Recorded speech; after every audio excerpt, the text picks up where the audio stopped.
A light magnitude 2.7 earthquake occurred in the Aegean Sea near Nisi, Amorgos Island, Greece, in the early afternoon of Thursday, June 12, 2025 at 3:35 p.m. local time, GMT+3.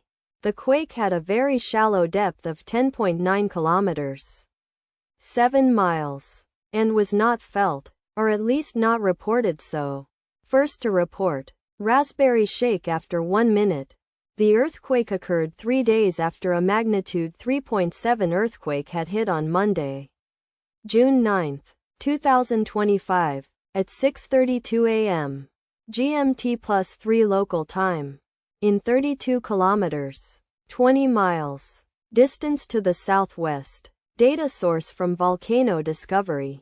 Did you feel it? Let us pray. May the earthquake that occurred not affect our brothers and sisters there. May the earthquake not happen again. And may God protect everyone. Amen.